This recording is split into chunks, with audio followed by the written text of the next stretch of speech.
travail, il y a vraiment toujours le point de départ, c'est les mots. C'est toujours l'écriture, ça va être ma source d'inspiration et c'est de cette source-là que va naître des images.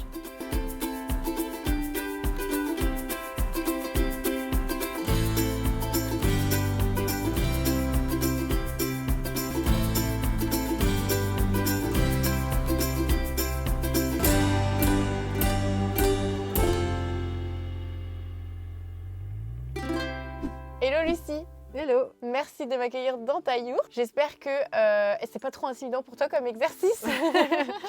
C'est un sacré exercice et je te remercie pour ça. En tout cas, c'est très chouette. Je suis vraiment ravie d'être là aujourd'hui et de découvrir déjà cette yourte parce que j'étais jamais venue, comme je te disais, dans une yourte. En plus, avec un atelier à l'intérieur, c'est quand même, je pense, le rêve de beaucoup de personnes. Et du coup, aujourd'hui, tu vas nous parler un petit peu de ton parcours, de ta marque. J'ai trop hâte de savoir un petit peu ce qu'il en est parce que tu m'as déjà raconté des petits briefs de ce que tu fais à côté, etc. Mais je pense que ça va être très intéressant pour les gens. J'ai envie que tu nous présentes un petit peu qui tu es et quelle est ta marque. Est-ce que tu peux nous expliquer un petit peu ce que tu fais et quel est le nom de ta marque et ce que tu proposes avec ta marque? Donc je m'appelle Lucie, j'ai 28 ans. Je vis en Bretagne dans cet espace qui est à la fois mon atelier et voilà, une jolie yourte. Et donc je crée des linogravures, donc des gravures sur linoléum, que je peins aussi également. Et donc mon nom d'artiste c'est Élucidé. Je crois que ça a d'ailleurs beaucoup plu sur Instagram. Quand j'ai dit que je venais te voir, il y a une personne en question qui m'a dit pas de question, mais j'adore le nom de ta marque Élucidé. Oh wow. Trop bien.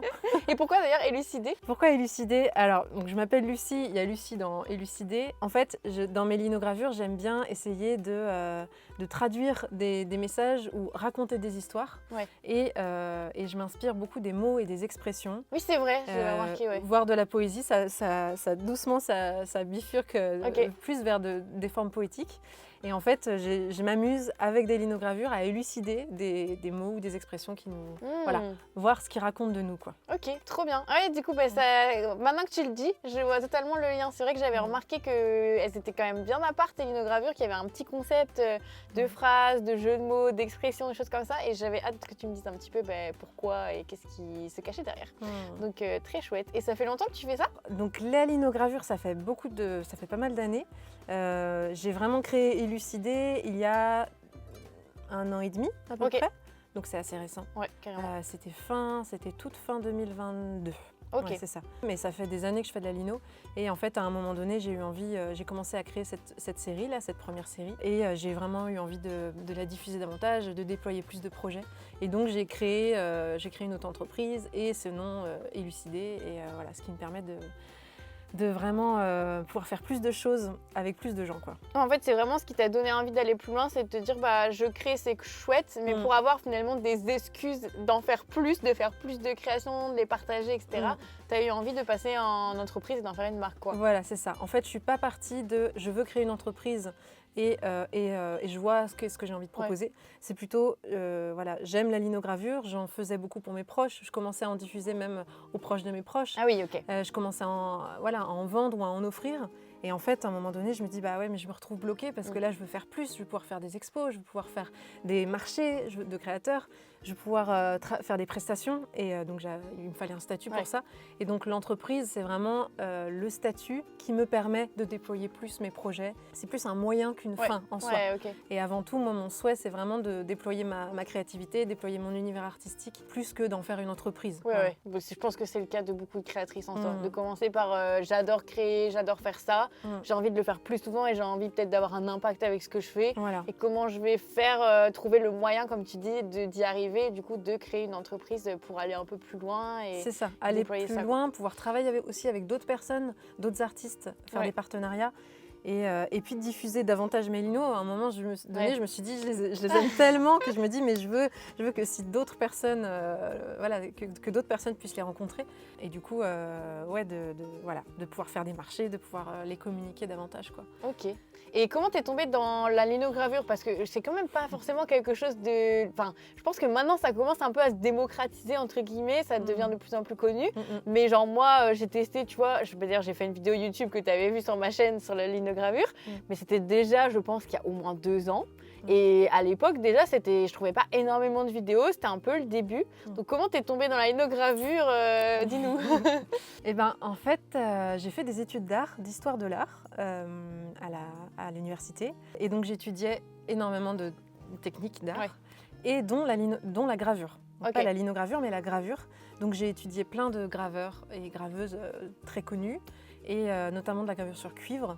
Et en Oui, fait, tout sur métal, ouais, ok, d'accord. voilà, sur métal ou sur bois. Ok. Et en fait, c'est des techniques qui existent depuis très longtemps et ça me fascinait. Vraiment, on a étudié plein de techniques, mais celle-là, j'avais une sorte de fascination. Je ne connaissais pas le procédé, c'est un procédé vraiment particulier et ça m'a fascinée. Et donc, j'étais sur les bancs de l'amphi à étudier ça et à me dire, mais waouh, c'est génial. Et un jour, dans l'université, il y a une graveuse, une linograveuse, Ok. qui a fait une exposition. Et je m'en souviens très bien, c'était des portraits de femmes illustres, mais peu connues. Donc, voilà, des femmes qui ont fait une série de portraits. Ouais. Et je me souviens d'être restée bouche bée, vraiment en adoration. Et c'est comme ça que j'ai découvert la linogravure. Je Ok. connaissais les autres types de gravures, mais Ouais. pas la gravure sur linoléum. Et donc, voilà, c'est comme ça que j'ai découvert ça. Et donc là, je me souviens que l'expo, je l'ai vue et revue et revue. Et j'avais vraiment, il se passait vraiment quelque chose au niveau de mon ventre, enfin, j'étais Attirée, quoi. vraiment, vraiment attirée. Et puis un jour, cette artiste a proposé un atelier d'initiation et de trop bien. découverte dans la fac, là Ok. où il y avait l'expo. Et donc moi, j'ai bondi sur l'occasion. Et c'est comme ça que j'ai gravé pour la première fois. Ok. Donc c'était il y a une petite dizaine d'années, un peu moins de 10 ans. Et voilà, j'ai découvert la lino comme ça. Et là, à partir de là, j'ai plus jamais arrêté. Et en fait, moi, je crée plein de choses depuis que je suis toute petite. Je fais de la peinture, je fais de la couture, je fais de... Enfin voilà, j'ai fait des choses très variées. J'aime beaucoup les activités manuelles et créatives. Mais la linogravure, vraiment, il se passe quelque chose de plus fort. Et c'est comme ça que je me suis mise petit à petit à faire quasiment que ça, quoi, de Aller graver. plus loin, ouais. Et continuer de peindre aussi un peu. Et c'est comme un plaisir sans cesse renouvelé. J'ai vraiment l'impression d'explorer qu'une toute petite partie, mais que derrière, il y a un univers. Et c'est ça qui me... Voilà, Moi, c'est ce qui m'a fait avec la illimité, quoi. bijouterie aussi, tu vois. Ah Je ouais. retrouve vachement dans ce que tu dis parce que, pareil, j'ai toujours fait des choses de mes mains depuis toute petite, mais tu te lasses, tu as envie d'autre chose, ou tu testes et tu vas jamais avoir envie de creuser à 100%. Et en fait, la bijouterie, quand ça m'a appelée, j'avais l'impression, comme toi, d'être au tout début d'une aventure énorme et de jamais me lasser et d'avoir toujours des nouvelles choses à découvrir. C'est Donc, ça. c'est ça que tu te dis, oui, je suis au bon endroit. Je pense que c'est du coup un art, un artisanat qui me plaît et qui va m'inspirer longtemps, quoi. Ouais, c'est ça. Et en plus, c'est facile de commencer, non, avec la linogravure. Il n'y a pas énormément besoin de matériel. Du coup, avec quoi tu as commencé C'est vrai que c'est assez simple. Enfin, on peut commencer de manière très basique. Il faut une plaque de linoléum et des gouges. Il existe des petits sets de gouges pas très chers, enfin assez accessibles dans le commerce. On peut faire beaucoup de choses ultra manuellement au départ et puis petit à petit s'équiper pour que ça soit un peu plus que les impressions, notamment ça soit avec des presses, etc. Mais oui, c'est assez accessible en fait. Et puis le résultat, il est immédiat. Je grave, même si la gravure au départ, elle est un peu maladroite. Je grave, c'est gravé, j'imprime, c'est imprimé, quoi. Il y a pas donc après, on peut progresser dans les techniques aussi. C'est ça, c'est que le résultat dès le début est très chouette et qu'après, on peut techniquement progresser tranquillement et explorer tout un tas de techniques. Et puis acheter du matériel plus professionnel. Donc petit à petit, je me suis équipée avec des outils qui sont plus fins, qui permettent d'aller plus loin dans la technique, plus précis. Et puis je vais continuer de m'équiper encore tranquillement, quoi. Est-ce que tu es à temps plein sur ta marque? Oui, non? Qu'est-ce que tu fais à côté? Est-ce que tu peux nous dire un petit peu? Donc je ne suis pas à temps plein sur ma marque, je suis à temps partiel. J'ai aussi un travail salarié à 80%. Donc je suis animatrice dans une association. Donc je suis animatrice socio-culturelle, je m'occupe des activités culturelles, de la communication et j'anime des ateliers créatifs dans le cadre de mon travail salarié et notamment des ateliers linogravure à l'année avec un groupe de personnes, d'adultes et pendant les vacances scolaires aussi avec des enfants. Et donc voilà, j'ai cette double activité dans mon temps, à la fois d'être créatrice et d'avoir ce travail salarié à côté. Ok, et ton souhait, c'est de, après, bifurquer à 100% sur ta marque de linogravure ou peut-être pas forcément? Comment tu vois l'avenir là-dessus? Alors, pour l'instant, j'aime beaucoup d'avoir ces deux activités. Moi, je sens que j'ai vraiment besoin de contact humain, de permettre, déjà de rencontrer du monde, d'accompagner des projets, d'organiser des choses. Je sens que ça me permet aussi vraiment de satisfaire mon besoin d'être au service du commun, de faire des choses pour le collectif. Enfin, c'est vraiment important pour moi. Et puis je me sens vraiment utile, quoi. C'est un travail où je sens que j'ai vraiment un impact et c'est pas encore un une fois, job à temps partiel par défaut, quoi. C'est ça qui est ah ouais, non, intéressant. c'est pas un job alimentaire Ouais. du tout. D'ailleurs, je l'ai commencé, je travaille depuis 3 ans, donc je l'ai commencé avant de créer Ok. mon entreprise. En fait, c'est justement parce qu'il était à temps partiel que j'ai eu du temps et que je me suis mise à avoir envie de créer autre chose en complément. Ok, Mais ça s'est plutôt fait dans cet dans ce ordre-là. sens-là. Ok. Et 3 ans plus tard, je suis toujours aussi épanouie dans mon travail. Ça me permet aussi d'animer des ateliers créatifs et notamment les ateliers Lino. Et ça, j'adore ça. Oui, il y avait une question d'ailleurs sur Instagram. J'ai posé des questions à savoir si ma communauté avait des choses à te demander, des questions à te poser. Il y avait une personne qui me demandait comment tu as fait pour mettre en place des ateliers, comment ça s'est passé, comment ça se passe. Et ouais, si tu peux nous dire un petit peu, du coup, c'est dans le cadre de ton travail. Et comment tu as fait pour organiser ça? Parce que c'est pas le même métier. Hein. C'est vrai qu'il y a beaucoup de créatrices qui peuvent se dire « Ah, c'est facile, je sais faire, donc je vais apprendre aux autres. » Mais c'est quand même deux métiers finalement complètement différents, d'organiser des ateliers et de faire dans son petit atelier soi-même des choses chez soi. Donc est-ce que tu peux nous en parler Effectivement, c'est 2 métiers différents et moi, j'ai besoin des 2. C'est aussi pour ça que j'ai vraiment envie pour l'instant de garder ces 2 activités. Il y a l'animation et la création, quoi. Et donc, moi, je suis aussi animatrice de formation. Enfin, je me suis formée aussi dans l'animation. Donc, c'est quelque chose que j'aime faire. Ouais. Et en fait, en tant qu'animatrice, j'avais la possibilité dans l'association où je travaille d'animer un peu ce que je voulais. Et moi, tout de suite, j'ai envie d'animer des ateliers créatifs. Au départ, j'ai animé des ateliers créatifs de plein de types. Et au bout d'un moment, je me suis dit, non, mais ce que t'aimes, c'est la linogravure. Tu vas animer des ateliers de linogravure. Et parce que, voilà, il c'est toi fallait qui le temps. animais des ateliers de plein d'autres types choses, d'art voilà. créatif, etc. Ok. Voilà, j'animais vraiment des choses autour de comment développer sa créativité, donc c'était jamais la même chose à chaque fois. Et puis là, ça fait 1 an que j'anime vraiment que de la linogravure parce que c'est ce que j'aime, c'est ce que je préfère et donc j'anime vraiment des cycles. Comment je fais C'est vraiment tout simple, quoi. C'est vraiment dans le cadre de mon travail, on m'a dit anime ce que tu veux et moi en fait j'ai dit moi je vais animer ça, donc j'ai animé ça. Et étant donné que c'est aussi un petit peu dans mon ADN de formation, puis même dans mon ADN tout court d'animer des choses, ça se fait assez naturellement. Mais en effet, c'est super d'avoir aussi ce travail qui m'a permis de mettre en place des ateliers, de construire des cycles d'ateliers linogravure. Alors quand tu dis des cycles, explique-nous comment ça fonctionne. On peut difficilement en un atelier faire une lino de A à Z. On peut tester des choses, mais c'est souvent, la linogravure, c'est tout un processus qui prend du temps et qui demande des fois des étapes de séchage, etc. Et du coup, j'ai construit un cycle de 5 ateliers où on fait une lino de A à Z depuis le dessin, depuis l'initiation jusqu'à l'impression finale et l'encadrement, vraiment au total 10 heures d'atelier. C'est 5 ateliers de 2 heures. Parce qu'au départ, je faisais que des ateliers d'initiation, mais c'était un peu frustrant. En 1 heure ou 2, on n'a pas le temps de faire grand-chose. Et donc, j'ai construit ça. Et ce qui est super, c'est que du coup, maintenant, j'ai le recul de plusieurs cycles d'ateliers, de plusieurs groupes. J'ai vu beaucoup de personnes. Et j'ai pu aussi commencer, dans le cadre de mon entreprise, de l'activité élucidée, d'animer des ateliers en tant que prestataire. Ah ouais, chouette. Et donc là, j'arrive avec tout des ce bagage. Voilà, c'est ça. Ouais, Moi, ça m'intéresse beaucoup. Et c'est vrai que sur le long terme, même si pour l'instant, j'envisage de garder mon activité salariée parce que vraiment, elle m'épanouit beaucoup, j'ai envie de faire plus d'animation aussi dans le cadre d'élucider, quoi. D'animer en tant qu'artiste, quoi. On a une petite visiteuse.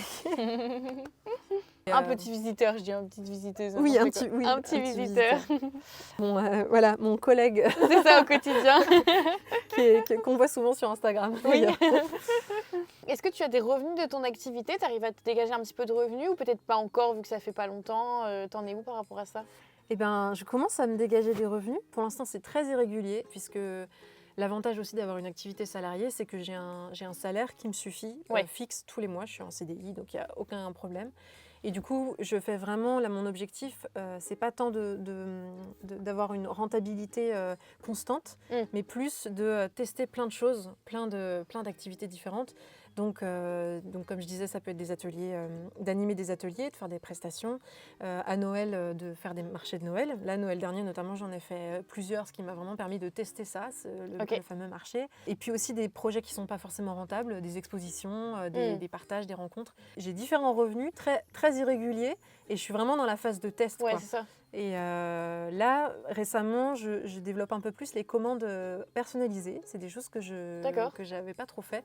Mais en fait, les gens commencent à me demander, les gens qui commencent à bien me connaître, à aimer ton univers. À aimer mon univers. Il y a une personne, par exemple, qui m'a rencontrée sur un marché de créateurs à Noël, qui s'est du coup inscrite à un cycle d'atelier linogravure et qui maintenant m'a fait une commande là récemment pour un mariage, pour faire un cadeau de mariage personnalisé, donc une linogravure vraiment personnalisée. Et du coup, je commence aussi à faire ça. C'est encore autre chose, ça n'a rien à voir avec le marché, ça n'a rien à voir avec les prestations, etc.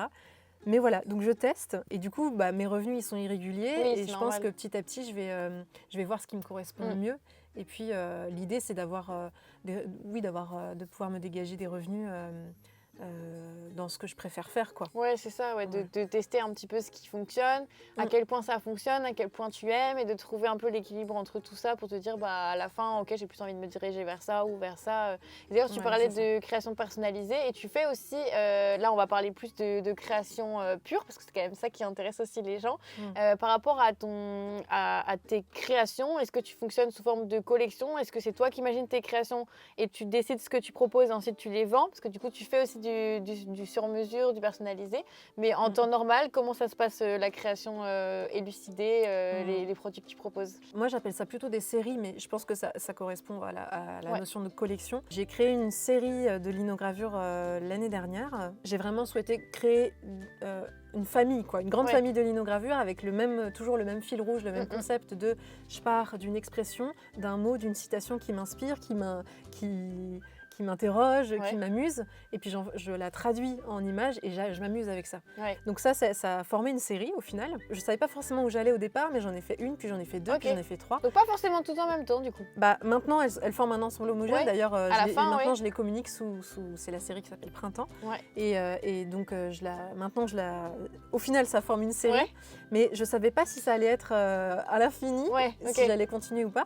Donc maintenant, je sais que cette série-là, elle est terminée. Donc voilà, ça va former ma première série. C'est un peu le socle de ma création et des créations élucidées, quoi. C'est Ouais. le système de série. Et là, je suis en train de travailler sur une nouvelle série Ok. qui va avoir une forme un peu différente, mais toujours dans l'idée de faire dialoguer les mots et l'image. Ok. Ça va rester parce que c'est ce que C'est j'aime ce qui le te plus, plaît, ouais. c'est ce qui me plaît le plus. Et parallèlement à ça, effectivement, il y a ces commandes personnalisées qui du coup font pas partie des séries, qui sont vraiment à part. Mais toujours le même principe, une image, un mot. Ouais, toujours. toujours parce que c'est vraiment ce que. Ou alors je vais m'inspirer de mots sans forcément en faire apparaître dans l'image. Mais il y a toujours ce système-là de mots. Et d'ailleurs, c'est souvent, quand les gens me demandent une linogravure, ils viennent par cette porte-là. Ils te donnent une phrase. Voilà, ils me donnent une phrase, ils me donnent des mots-clés. En fait, ils savent bien que mon travail, c'est pour ça qu'ils viennent te des chercher. mots. Voilà, c'est ça. Et puis, il y a aussi d'autres linogravures, d'autres concepts, d'autres projets que je développe à côté. Plus pour le coup, pour m'amuser, quoi. Plus pour me faire des terrains de jeu créatifs. C'est important d'en garder aussi. Voilà. Et justement, parce que je me suis rendu compte que créer des séries ou des commandes personnalisées, c'est des processus qui sont longs et qui font que des fois je grave pas pendant des jours et des jours parce qu'en fait je travaille que sur le dessin et du coup ça me manquait. Et donc et puis l'enjeu aussi de communiquer, de faire des créations que je vais pouvoir ensuite vendre, ça pouvait devenir assez lourd en fait. Et donc j'ai eu, bien sûr j'ai envie de continuer ça parce que ça me plaît beaucoup. Mais là j'ai fait au mois de mai là je me suis amusée avec un projet qui s'appelle Récréation. Et en fait ou Recréation, c'est re-création. Et chaque jour je grave un petit bout de lino qui au final c'est ce que j'ai vu sur la table derrière. Voilà, c'est ça. Ça va former un puzzle que je vais imprimer à la fin.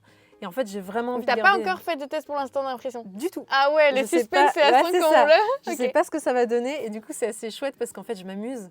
Et pour moi c'est vraiment important de garder ce côté ludique. Et je l'avais un peu perdu parce que quand on rentre dans une dynamique un peu plus entrepreneuriale entre guillemets ou même juste artistique avec une exigence artistique de construire une série sur le long terme, etc. On peut perdre un peu cette spontanéité et je me rendais compte que je la perdais. Et moi je me disais mais moi ce que j'aime c'est graver quoi. Et donc je sais pas si je vais continuer ce projet de récréation, mais je vois que sur Instagram j'ai beaucoup de retours. Beaucoup de gens qui suivent ça, qui attendent chaque jour que je poste la petite gravure du jour. Et ça donne un petit challenge comme ça, mais sans but, sans réfléchir, sans objectif, juste pour le plaisir, quoi. Mais c'est intéressant ce que tu dis parce que souvent on a tendance à perdre ce truc-là. Et c'est clair, quand on a un focus sur une collection, justement une série ou quelque chose qu'on doit vraiment faire pour notre marque par rapport à nos objectifs, la créativité, elle peut s'en aller, elle peut prendre un petit peu, on prend un petit coup, quoi. Donc c'est important de faire attention à ça, comme tu dis, et d'avoir des petits warnings. Et quand on sent que, en fait, on ne prend plus autant de plaisir et de positif à faire cette série ou faire cette collection, et que on a besoin de retrouver de la créativité, du plaisir dans la fabrication, de la création, de refaire des petits projets parallèles qui n'ont pas de pression, qui n'ont pas d'objectifs, qui sont juste pour le plaisir, quoi. Ouais, c'est Et ça. c'est hyper important et c'est aussi ce que j'ai vécu avec les bijoux, avec la bijouterie. Et il y a plein d'élèves de l'Artisan Academy qui, du coup, me font ces retours-là aussi, tu vois.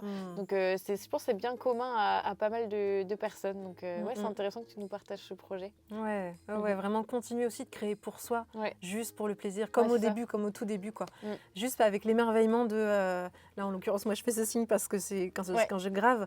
Juste, je réfléchis pas, je dessine rien, je planifie rien et ça, c'est spontané. Et je pense qu'en fait, ces projets-là, ils viennent nourrir derrière les projets qui sont plus construits, qui sont chouettes aussi, quoi. Ouais. Mais en tout cas, pour mon équilibre, je sens qu'il faut les deux. Ouais. Et voilà. Et je pense qu'effectivement, on peut le retrouver dans tout type d'art ou d'artisanat. Ouais. Et combien de temps, du coup, tu parlais de les séries, ça prend du temps.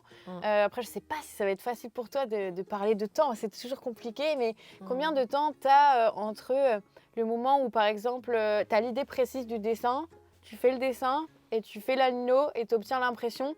Déjà, est-ce que toi, tu te laisses faire ça sous plusieurs semaines, sous plusieurs mois? Et ensuite, quand tu es dedans, par exemple, faire une linogravure, bon, on fera un atelier tout à l'heure pour celles et ceux qui nous regardent. Il y aura une autre vidéo où on fabrique ensemble une linogravure. Donc, ils verront un peu à quoi ça ressemble de créer une linogravure. Mais combien de temps tu peux passer sur une linogravure, comme il peut y avoir affiché là, par exemple, à juste entre guillemets, mais à faire l'étape de créer la lino dans le linoléum. Est-ce que tu peux nous expliquer un peu le processus en termes de temps, comment ça se passe? C'est vraiment une question intéressante parce que la linogravure, c'est un processus qui a plusieurs étapes.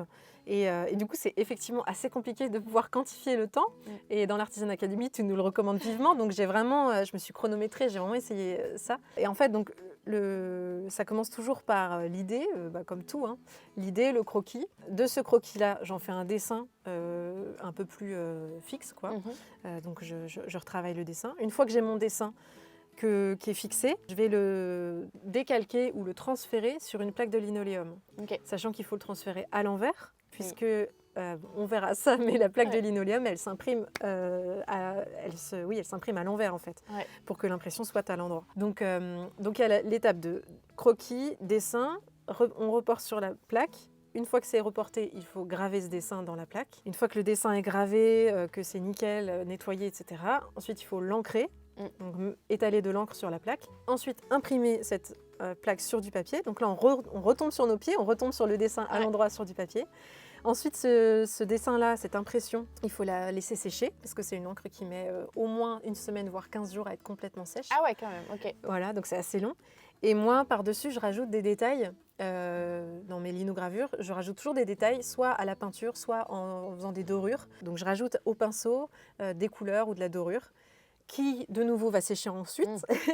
Et ensuite, moi, pour l'instant, en tout cas, mes linogravures, elles sont encadrées, donc je termine, donc je fabrique un encadrement, et donc voilà, ça c'est la dernière étape ultime. C'est toi qui fais en plus les encadrements. Voilà, je fais l'encadrement, le passe-partout, et à partir de cadres que je récupère, que je recycle. Effectivement, tout le processus est très long, et sachant que chaque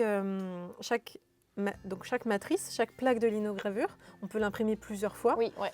C'est aussi l'intérêt de la linogravure. Ouais. Et donc, moi, j'ai quantifié que si je l'imprime en 40 exemplaires, pour l'instant, je fais des séries de 40, chaque linogravure maximum. Donc, tu les numérotes, c'est ça? Je les numérote, voilà. Okay. Si, c'est tout un calcul, mais si on compte 40, admettons que j'en vende effectivement 40, ou que j'en crée, ou que j'en offre, ou que j'en produise 40, et qu'ensuite je redivise tout le temps par 40, ça fait à peu près 2 heures, 2 heures et demie de travail par lino.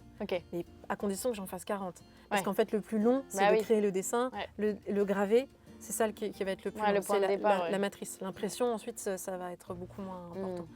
Donc, on va dire que graver, en soi, c'est 2-3 heures de travail minimum, plus le dessin, plus l'impression, plus l'encadrement. Voilà, on arrive vite à plusieurs heures par linogravure. Ouais, ok. Moi, c'est intéressant que les gens se rendent compte aussi de ça, de combien de temps ça représente, même finalement, comme tu dis, en comptant imprimer 40 fois la même lino, quoi. Ouais, c'est ça. Donc ça veut dire qu'une linogravure pour les commandes personnalisées, une linogravure que je vais imprimer qu'une seule fois, parce que c'est un cadeau, du coup ça. Et là, t'as déjà fait, du coup, t'as calculé combien d'heures tu passes sur une lino personnalisée? Oui, là par exemple, celle sur laquelle je suis en train de travailler, j'ai à peu près calculé 10 heures de travail. Et encore, je pense que je me suis un peu sous-estimée. On va plus à 12, 13 heures de travail. Ok. Si je compte vraiment du dessin, enfin de la réflexion, des croquis, parce que du coup, dans une commande personnalisée, forcément, il faut aller chercher les mots-clés que m'a donné la Il y a personne. une recherche. Il y a une recherche qui peut être assez longue, puis il y a des allers-retours entre j'envoie le dessin, j'ai des modifications, etc. Donc en fait, oui, je dois être au moins à 12-13 heures de travail. Et combien tu la vends du coup? C'est intéressant de voir. Et ben, plusieurs centaines d'euros du coup. Ouais, bah oui, au minimum. Voilà, là, je l'ai vendu récemment, là, je l'ai vendu à 222 euros. Ouais, donc ça va encore, c'est pas tant. Mais voilà, c'est pas tant. Et je pense que. Non, je bah pense pour que 10 heures, ouais. voilà, ouais, c'est ouais. vraiment pas. Non, c'est pas énorme. Oupsie. Non, Ouais. mais tu vois, d'ailleurs, j'ai pensé à toi plusieurs fois, je me suis dit. Marion, elle serait pas Ouais, contente. c'est ça. Vraiment, je me suis dit, Marion, elle serait pas contente. Et Après, pourtant, c'est un début. Voilà, c'est ça. On passe, on commence aussi et tu sais ce que vaut ton travail. C'est ça qui est important. voilà. Et avec le temps, peut-être aussi que tu seras plus à l'aise de mettre le vrai prix, entre C'est guillemets, de la chose, quoi. Je me suis souvenue de ton conseil qui, je pense, qui m'a marqué, c'est vous donner le prix avec lequel vous êtes à l'aise. Oui, Si aussi, vous n'êtes ouais. pas à l'aise pour proposer un prix, Ouais. que ça soit en prestation comme là, ou dans un marché où je me cache derrière mon stand parce que j'ai honte, Ça sert à rien. il vaut mieux que je sois pleinement à l'aise. Et donc vraiment, vu que je suis aussi dans cette... je suis dans un objectif d'être... Que la linogravure elle soit vendue à un prix juste pour moi, pas forcément avec cette pression d'être rentable, Oui, du coup, ouais. mais vraiment que je me sente à l'aise et que je sois heureuse de vendre ces linos à ce prix-là. Ouais. Pour l'instant, je fonctionne surtout comme ça, mais en effet, là, 222 euros, c'est pas assez. je le sais, et petit à petit, voilà, je vais me sentir plus à l'aise. Mais dans les 222, je me disais, voilà, je me sentais pleinement à l'aise. T'es contente, ouais. C'est le plus important, en effet. Après, il y a ce côté entrepreneuriat où il faut savoir, entre guillemets, les tenants aboutissants de notre produit, de ce qu'il y a derrière, combien de temps on y a passé, etc. Mais après, il y a aussi la réalité et qu'il faut bien commencer quelque part. Et comme tu l'as bien dit, ça sert à rien de vendre un produit si on n'est pas à l'aise de le vendre et heureux de le vendre au prix auquel on le vend. Ouais, Donc ça. il faut trouver un équilibre. Évidemment, on va pas vendre nos créations de 2 euros non plus. Ça nous fait très plaisir. Mais oui, c'est trouver un équilibre et un juste milieu pour commencer quelque part. Et puis après, tu as le temps. Et comme en plus, comme tu dis, tu n'as pas cette pression non plus de devoir en vivre demain. Il y a plus aussi de liberté où tu peux plus t'écouter et prendre le temps d'assumer les vrais prix de tes créations. Et puis je pense qu'on prend confiance au fur et à mesure. Oui. Je me souviens des tout premiers, quand j'étais même pas encore en auto-entreprise, en vide-grenier, je vendais mes petites linos, je les vendais quelques euros. Vraiment, Vince. Mais parce qu'à ce moment-là, j'avais pas du tout je me donnais pas la légitimité et la confiance de me dire non, mais en fait, tu es une artiste, tu vends ton travail et en fait, il a une valeur. Et en fait, je me rends compte que plus ça va, plus je fais de marché, plus je rencontre des personnes, Tu as des retours. plus j'ai des retours de gens qui me disent non, mais en fait, c'est vraiment, ça me parle vraiment, ça m'aide vraiment. C'est des œuvres qui vont compter dans mon quotidien. Et ben, je prends confiance et je me dis. Tu sais la valeur des choses. C'est la valeur aussi avant tout qu'on apporte à son propre travail et qui va nous permettre de définir des prix. Parce que ça reste de l'encre et du papier en termes purement matériels. Autant dans les bijoux, des fois, il y a des. J'ai vendu des bijoux à 30 euros, des bagues 100% fait main en argent. Donc là, c'est-à-dire que moi aussi, j'étais dans des situations où je me suis dit, mais Marion, qu'est-ce que tu fais? C'est ça. Ça me rassure. Quoi. Oui. Tu vois, le recul. C'est pour ça. Mais parce qu'à ce moment-là, j'étais à l'aise de faire ça et pas plus parce que je commençais, c'était mes tout premiers bijoux, que j'étais en autodidacte, que j'avais jamais fait de bijouterie. Et même pour le coup, pour avoir une matière semi-précieuse là qu'est l'argent, j'étais quand même pas à l'aise, tu vois. Et au final, après, j'ai vendu des créations à plus de 250 euros. Après, j'ai réussi, tu vois, sans problème. Mais oui, on passe toujours par un cap où faut prendre confiance en nous, en notre travail, pour après assumer le vrai prix. Et au final, oui, peu importe les matières premières utilisées. Il y a même des personnes qui font des miniatures, tu sais, complètement en papier, mais sur lesquelles elles passent des heures et des heures. Des trucs magnifiques. Mais en fait, comme c'est du papier, dans leur tête, au début, c'est compliqué d'assumer un prix correspondant à la valeur de leur art et de leur création parce que c'est que du papier. Mais oui, mais en fait, c'est pas tant ça qu'on vend. C'est effectivement ce que ça apporte dans la vie des gens et c'est ça qu'il faut valoriser et le temps passé et tout ce qu'il y a derrière, quoi. Et c'est vrai qu'il y a des créations où la valeur financière derrière, elle se traduit assez facilement. Ça peut être des bijoux en métal précieux ou des ouvrages, des œuvres où il y a énormément de travail. Je pense à, par exemple des bijoux ou des habits. Des habits, où là, on le voit le travail. Mm. La linogravure, ça reste assez peu connu. Ouais. Et il y a des personnes, je pense, qui, même si quand je fais des marchés ou quand j'en parle, j'explique vraiment ce que c'est, il y a des personnes qui pensent que c'est juste une impression, que j'ai imprimé ça à l'imprimante, à la photocopieuse, à la photocopieuse chez moi, que je mets un joli cadre et que je vends ça. Mais non, en fait. Et du coup, il y a vraiment, je rajoute toujours impression artisanale à la main, etc. Mais ça, on le voit pas forcément visuellement, tout le travail qu'il y a derrière, surtout quand on connaît pas la linogravure. Et c'est la difficulté des marchés. Tu sais que moi, j'avais même ajouté sur des marchés que j'ai fait, parce que je m'étais fait la même conclusion, j'avais ajouté des petites photos Polaroid de moi en train de fabriquer. Donc vraiment des outils, tu sais, qui martelaient, le chalumeau et tout, pour vraiment vouloir prouver aux gens que genre c'était fait à la main et que c'était pas, pareil, c'était pas usiné pour le coup pour les bijoux, tu vois. Ça sortait pas de moule, c'était vraiment tout fait à la main. Et c'est ce qui est difficile sur les marchés. Alors peut-être que du coup sur Instagram, tu arrives plus au quotidien à transmettre ça, à montrer les coulisses, comment ça se passe, c'est quoi les outils, le temps de fabrication, etc. Donc peut-être c'est plus facile aussi sur Internet que sur les marchés. Et d'ailleurs pour ça, tu nous parlais que tu avais fait les marchés. Est-ce que tu vends aussi en ligne? C'est quoi tes canaux de vente? Comment ça se passe? Pour l'instant, je n'ai pas encore de boutique en ligne. C'est un projet. Parce que justement par rapport à mon travail salarié à côté, voilà, faire des marchés toute l'année, ça c'est pas possible. Je peux pas travailler la semaine et aussi le week-end. Enfin, j'aurais pas assez de temps pour ça. Et donc j'ai vraiment envie, et d'ailleurs c'est pour ça que j'avais rejoint l'Artisan Academy, de développer de la vente en ligne pour que ça soit bien compatible avec mon travail. Et du coup, pour l'instant, en vente directe, je suis passée par les marchés de créateurs dans les périodes de Noël ou d'été. Et aussi via Instagram en message privé en fait, en direct, en direct avec les personnes, notamment pendant les périodes de Noël parce que c'est des créations, je pense qu'on peut assez facilement offrir à Noël. C'est vraiment à cette période-là en fait que je vends parce que ça peut vraiment faire penser à quelqu'un. Les gens me disent souvent ça me fait penser à ma sœur, ça me fait penser à ma mère, etc.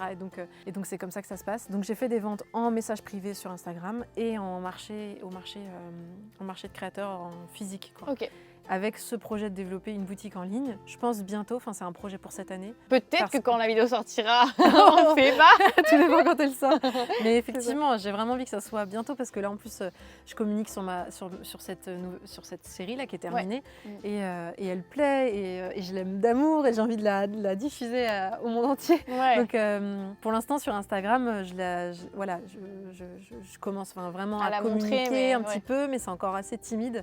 Et voilà, petit à petit, j'ai envie de pouvoir plus développer ça et du coup pouvoir gérer facilement les ventes le soir ou le week-end quand je travaille pas. Après c'est toi qui décides. De toute façon tu l'as bien vu dans le programme parce que du coup c'est vrai qu'on en parle vite fait depuis tout à l'heure, mais tu as suivi l'Artisan Academy, mon programme de formation, et du coup tu vois bien à l'intérieur, tu as différentes façons de faire, j'apprends différentes façons de faire, donc pour ça la boutique en ligne c'est aussi assez flexible, tu peux décider quand tu ouvres ta boutique, quand tu la fermes, quel est le délai de fabrication pour prévenir les gens, pour te laisser le temps, même si tu n'es pas à temps complet, de faire la lino, de l'imprimer, de l'envoyer, etc. Donc oui, ça t'apportera peut-être un canal en plus assez flexible finalement pour compléter et diffuser tes linogravures plus largement. C'est ça. Et parce que j'ai aussi vu tous les inconvénients du marché de créateurs et notamment la charge de travail immense que c'est avec aucune garantie de résultat parce que ça dépend beaucoup de l'organisation, de l'organisateur, de la météo, des fois, des facteurs externes, de facteurs externes. Et puis voilà, ça m'arrive de me retrouver avec des stocks plus importants que ce que je pensais. Et la linogravure, c'est tellement de temps de travail que je peux difficilement recréer comme ça à la demande. Ça demande faire un peu de stock, de faire du stock et sur du long terme. Donc je me suis dit, à Noël, c'est chouette parce que j'ai aussi envie de garder ce contact avec les gens que ça peut intéresser, quoi. C'est toujours magique en fait quand j'arrive sur un marché et que je présente mes créations comme mes bébés, quoi, parce que voilà, moi il me parle beaucoup, il me touche, c'est des linos qui sont, c'est des œuvres qui sont importantes pour moi, et de voir en face quelqu'un que je connais pas, qui arrive, on parle même pas et il y a un coup de cœur et c'est magique, quoi, ces instants-là où je me dis mais en fait il se passe quelque chose et la linogravure elle peut vraiment être un vecteur de lien, de transmission, d'émotions, de sensibilité et c'est très chouette, quoi. Et ça, je sens que j'ai envie de garder ça, mais je peux pas faire ça à l'année tous les week-ends, c'est pas possible, quoi. Donc la vente en ligne, ça va vraiment être une solution pour moi pour pouvoir garder ces deux activités salarié et... Oui, parce que c'était aussi une question que j'avais, c'est si tu avais une autre activité à côté, comment tu faisais pour gérer les deux? Bon là, du coup, on a découvert que tu as aussi une période de l'année finalement où tu privilégies la vente de manière générale. Le restant de l'année, j'imagine que tu es un peu plus cool et tu fabriques un peu au plaisir en fonction de ce que tu as envie de faire, de tes inspirations, etc. Donc pour l'instant, il n'y a pas trop de pression, tu suis le rythme un peu qui te convient par rapport à ça, quoi, avec le temps que tu as disponible. Ouais, c'est ça. Après, j'ai peu de recul parce que j'ai que 1 an d'activité. Ouais. Donc, j'ai fait qu'une fois le tour des saisons. Ouais, c'est ça. Donc, la saison de Noël, ça a vraiment été une expérience. Et là, pour l'instant, je m'offre vraiment d'explorer. Mon souhait, là, c'est de ne pas me donner de barrières, d'aller dans les différents chemins, de chercher ce qui va le plus m'animer, me plaire. Je vais tester, je teste la prestation, je teste les marchés de créateurs, je teste les commandes personnalisées, je teste aussi les activités qui ne sont pas rentables, comme je disais, les expositions, les travails avec d'autres artistes. D'ailleurs, du coup, tu disais, oui, tu as fait des collaborations avec d'autres artistes? Alors, c'est en cours. Je n'ai pas fait encore de création vraiment avec d'autres artistes, mais j'ai notamment le projet d'illustrer des nouvelles, donc des textes, et j'ai vraiment très envie de travailler avec des auteurs et des autrices aussi. En plus, ça se correspond bien, du coup, de mettre en lumière des phrases. Voilà, c'est ça. Soit des phrases, soit des personnages, soit... Donc, il y a un travail qui est en cours, de recueil de nouvelles par rapport à ça. Et puis, globalement, pas forcément en créant, mais aussi d'aller rencontrer d'autres ateliers, d'aller rencontrer, par exemple, là où je vis, à Redon, il y a tout un réseau d'artistes qui travaillent autour de l'image. Et même si c'est pas créé avec eux, c'est aller les rencontrer, aller faire des projets ensemble. C'est aussi ça, quoi.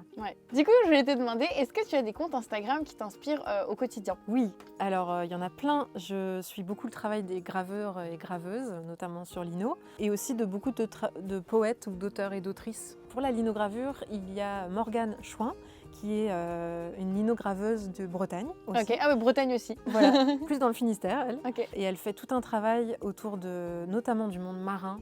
Et voilà, moi j'aime énormément son travail. Au niveau graphique, c'est hyper intéressant. Elle va vraiment travailler des motifs de manière, je trouve, hyper précise, hyper juste et en même temps hyper simple. Donc j'aime vraiment beaucoup son travail. Je l'ai découverte il y a plusieurs années, au début de mon exploration de la linogravure.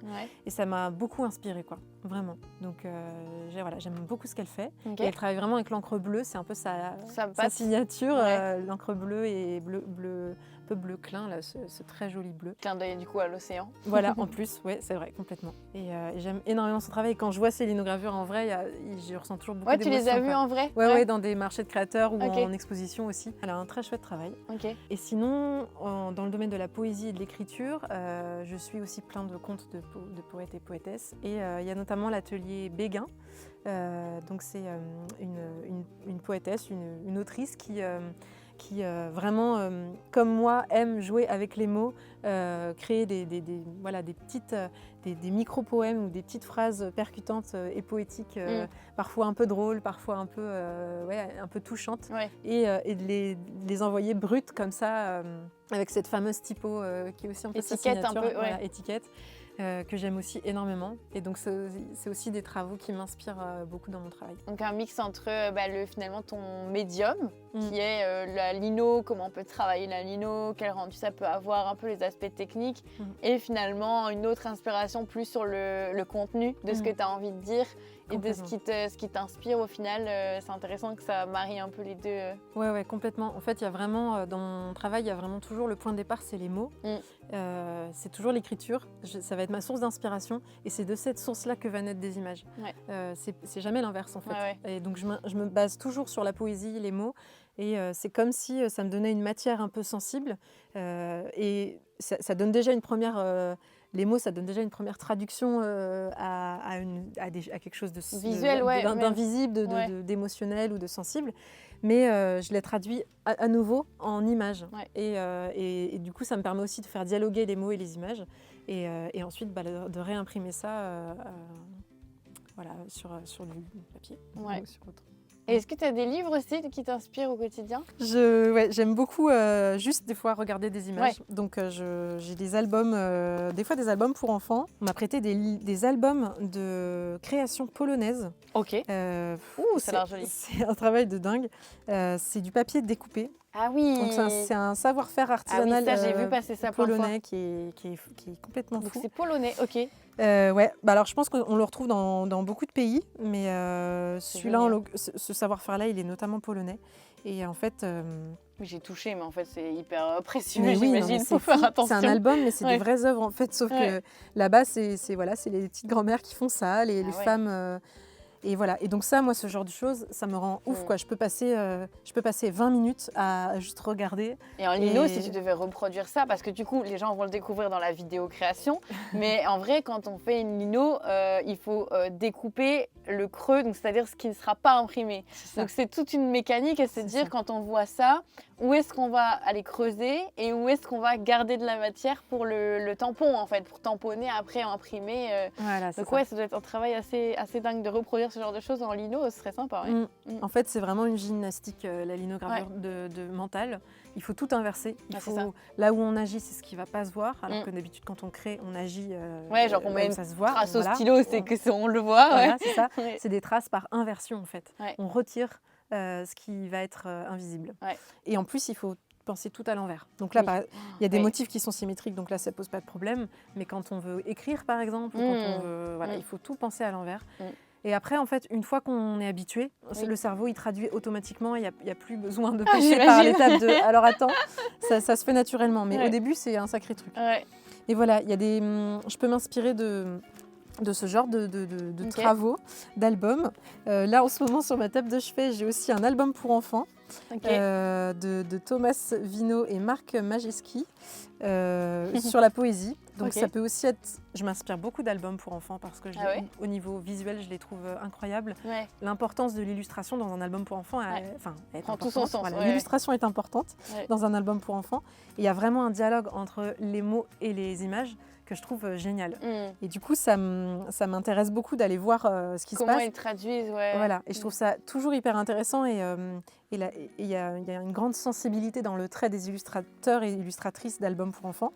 Et donc là, c'est par exemple un album sur la poésie. Ok. Et donc ça m'inspire aussi beaucoup et ça vient nourrir mon travail. Mhm. Et là, récemment, on m'a aussi prêté cet album incroyable d'une graveuse qui s'appelle Carrie Ackroyd. Ouais. Carrie Ackroyd, et qui fait mais alors des linogravures. Ah oui.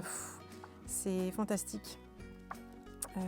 Notamment, voilà. Mais ça, c'est tout ça, c'est des linogravures. C'est de la linogravure. Ah oui.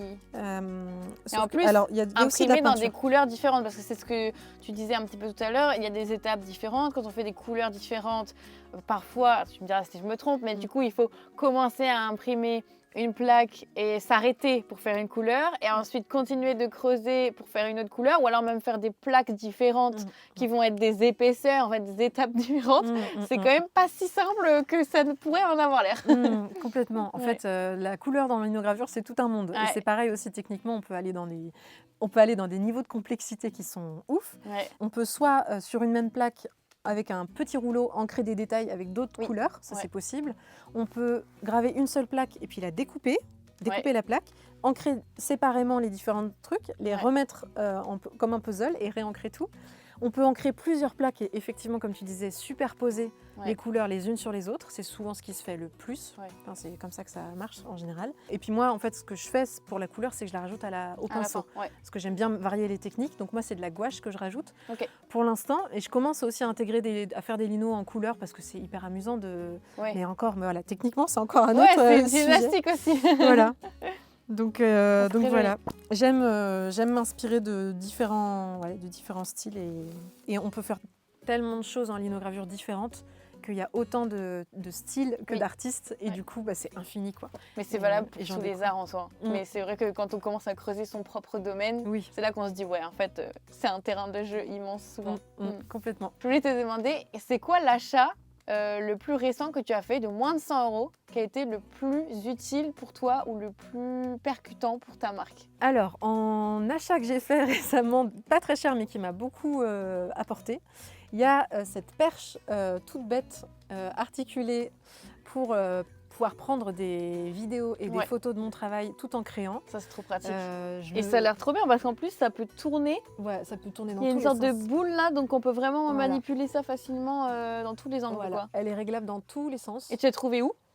Sur internet. Ok. Je l'ai acheté sur internet, je sais plus quel site, mais je pourrais te redonner les références s'il y a besoin, mais Trop on bien. en trouve assez facilement, je pense, sur internet. On peut mettre le téléphone. Et en fait, donc c'est pas vraiment pour créer, mais plus pour communiquer Ouais. et avoir des images de mon travail. Mm. Et comme beaucoup d'activités manuelles, on a les mains prises. Oui, bah oui, c'est Quand ça. on écrit. Donc c'est très pratique d'avoir ça. Ouais. Et ça coûte vraiment pas cher. Et c'est un gain de temps et de qualité Ouais. aussi d'image qui est vraiment non négligeable. Ouais. Que de mettre son téléphone un peu bancal. Ouais, de caler ça entre une plante verte et une Ouais. tasse de thé, voilà, j'ai fait ça pendant longtemps. Ou même de se filmer en gravant, Ouais, enfin galère. impossible. Ouais. Donc vraiment ça c'est Ok, chouette. super. Et puis en autre outil, alors du coup pour le coup vraiment linogravure, j'ai acheté il y a 1 an ou 2 ce petit tampon Ouais. qui permet d'imprimer. On va le voir dans la Vidéo, dans ok. dans la vidéo création.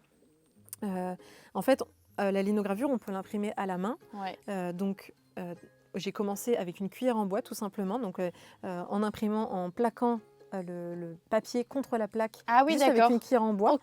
J'ai Pour vu- appuyer quoi, Pour la appuyer, cuillère. en fait. Ouais. L'idée, c'est juste de frotter, en fait, Ouais. avec une cuillère. Ok. En bois ou en bois, c'était pas mal. Il y a aussi beaucoup de linograveurs, graveuses qui impriment à la main, mais vraiment juste en frottant avec les pouces. Enfin, et ça peut vraiment faire mal aux mains, Ouais. être hyper fatigant. L'autre possibilité, c'est d'imprimer avec une presse, mais là, Oui, c'est des il faut du machines matériel. voilà, qui sont beaucoup plus onéreuses, ou alors il faut aller dans des ateliers spéciaux, des presses spéciales, et puis l'impression, elle va être vraiment nickel. Et si on veut garder un côté un peu artisanal, moi, ce que Avec un j'aime, peu de relief, voilà, c'est ça. pas toujours bien imprimé à 100% partout. Ouais. C'est ça, Ouais. avoir des endroits où il y a un peu plus d'encre, Mm. d'autres moins. Moi, j'aime beaucoup parce que ça donne une texture, ça rend Ouais. les images vraiment vibrantes et intéressantes. Ouais. J'ai trouvé le bon juste milieu qui est, on appelle ça un frotton. C'est très D'accord. mignon. Ok. Un petit frotton, donc en fait c'est tout simple, on le tient un peu comme un fer à repasser et, Ouais. on On appuie. appuie. Ok. Et en fait ça permet vraiment, enfin c'est beaucoup moins fatigant pour les mains et c'est plus rapide et ça donne une impression de meilleure qualité. Ok. Donc voilà, c'est pareil, ça coûte pas très cher, mais ça m'a vraiment simplifié la Ouais, vie j'imagine. et ça a rendu l'impression plus agréable aussi. Comme tu voulais comme rendu en plus. Parfait. Trop Voilà. bien. Bon, bah super, ça donne des petites idées. Voilà, et peut-être qu'un jour j'aurai une presse. Oui. Voilà. Il existe des presses de petits formats qui sont plus accessibles, mais voilà, c'est une idée d'investissement Petit à petit. pour plus tard. Et ben écoute, je voulais juste terminer pour te poser une question parce que tu as rejoint du coup l'Artisan Academy, on l'a dit tout à l'heure. Est-ce que tu peux nous faire un retour? Qu'est-ce que ça t'a apporté de te former, d'apprendre tout plein de choses de la com, pas forcément de la créa, du coup sur tous les autres aspects? Qu'est-ce que ça t'a apporté dans ta vie, dans ta vie d'entrepreneuse, de créatrice, pour ta marque? Est-ce que tu peux nous en parler un petit peu? Alors, ce que ça m'a surtout apporté pour l'instant, parce que du coup je suis encore en train de suivre la formation et je ne l'ai pas terminée, et c'est vraiment les premiers modules, le côté créer mon projet, le penser, le réfléchir, vraiment construire un projet, un discours, une série avec un fil rouge, savoir où je vais, pourquoi je le fais, me poser les bonnes questions. Et vraiment, pour l'instant, là où j'en suis dans la formation, c'est vraiment de pouvoir me reposer sur des fondations solides et de savoir d'où je pars, quoi. Ok. Et comment parler de mon travail, quels mots-clés je vais utiliser, comment je vais construire une stratégie aussi. Mais voilà, ce qui m'a pour l'instant le plus aidé, c'est le pourquoi, la fameuse première question du pourquoi je le fais, comment je le fais, qu'est-ce que j'ai envie de dire. Et, pas la plus évidente. Voilà, c'est celle qui m'a pour l'instant prise le plus de temps. Et puis, c'est aussi de pouvoir me donner confiance, de rejoindre une communauté de créatrices qui, elles aussi, en sont au début de leur projet ou au début ou dans les premières années de leur projet. Et de voir que je ne suis pas toute seule, qu'on est plein à se poser les mêmes questions, qu'on a chacune des univers très différents et qu'on peut explorer plein de choses différentes tout en ayant la même envie de créer et de diffuser notre art ou notre artisanat. Il y a aussi le fait d'imaginer sa création pas seulement comme une création, mais comme quelque chose qu'on va pouvoir vendre. Ça, c'est quelque chose dont de on n'a pas passer forcément l'habitude. du step de je crée pour moi, voilà, pour le plaisir, plaisir. pour moi ou mes proches. L'idée, c'est d'avoir quelque chose. Un produit, quoi. Un produit, voilà, c'est ça. Et cette démarche-là, produit, moi, je ne l'avais pas du tout. Je ne l'ai encore pas beaucoup, mais petit à petit, j'intègre aussi ça comme une autre couche, une autre lecture de mon travail pour voir un petit peu rationaliser ça, de me dire, effectivement, c'est plus intéressant si je veux vendre en ligne, d'avoir un même packaging et donc des mêmes dimensions. Donc, comment je crée une série cohérente avec un fil rouge cohérent, que je vais pouvoir communiquer de façon fluide, comment je construis mon année, comment j'organise mon temps aussi. Et ça, c'est une vraie question. Comment j'organise mon temps, comment je m'organise, en fait. C'est vraiment ce que ça m'a vraiment apporté jusqu'à maintenant, c'est vraiment la démarche projet, en fait. Ouais. De me mettre en mode projet sur des choses qui, pour moi, sont vraiment beaucoup plus sensibles, beaucoup plus Que tu faisais à l'instant. intuitives. Voilà, c'est ça. J'étais et je suis toujours très intuitive quand je crée. Et là, cette formation, elle m'apporte cette deuxième démarche, cette deuxième couche de oui, mais tu es aussi une chef de projet. Et du coup, comment tu rationalises aussi un petit peu ça, comment tu le réfléchis, comment tu l'organises, tu le clarifies et comment tu vas te mettre au service de ces œuvres-là. Tu les as faites, mais voilà, maintenant, comment faire pour les faire découvrir vivre et permettre qu'elles soient découvertes et adoptées. Et adoptées, voilà, c'est ça. Okay. Donc c'est vraiment c'est tout l'après-création en fait.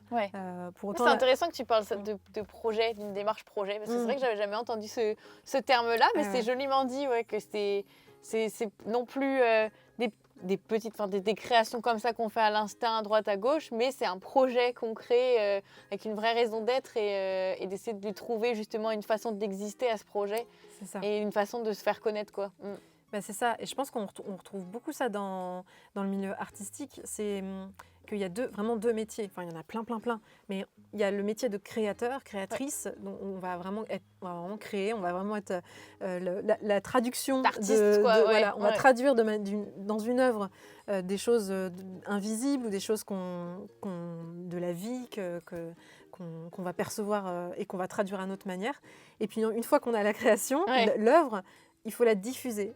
Et moi, ça me manquait parce que j'avais vraiment pas du tout ça dans mon ADN. Et vraiment pas.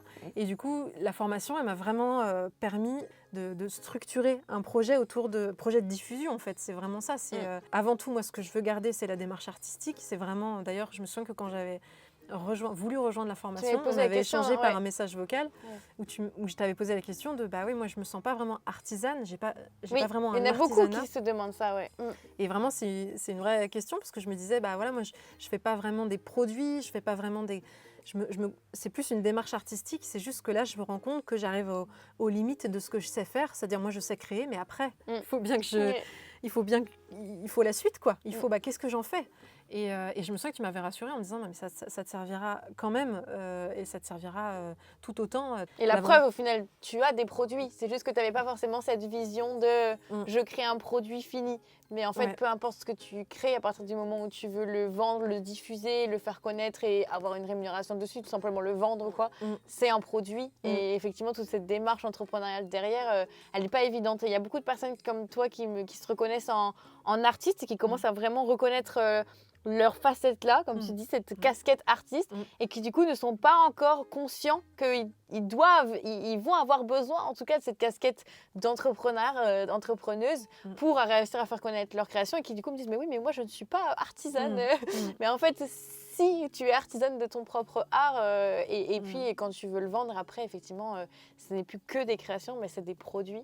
Et c'est l'autre couche, effectivement, comme tu dis, que tu rajoutes après pour avoir les savoirs, les connaissances dont tu as besoin pour passer à l'étape supérieure là-dessus, quoi. C'est ça. Et moi, j'ai pas du tout appris ça dans le cadre de ma formation.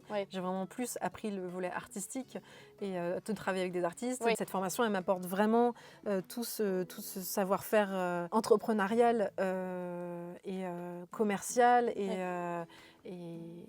marketing aussi, de vendre en ligne, comment mettre en valeur ses créations. En fait, c'est essentiel, quoi.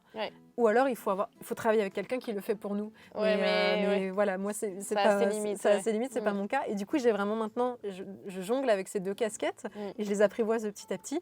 Il y a la casquette d'artiste ou créatrice et il y a la casquette de plus communicante, chef d'entreprise, chef de projet, où je me dis, voilà, j'ai ma série maintenant, comment je vais faire pour la diffuser, comment je vais faire pour la communiquer.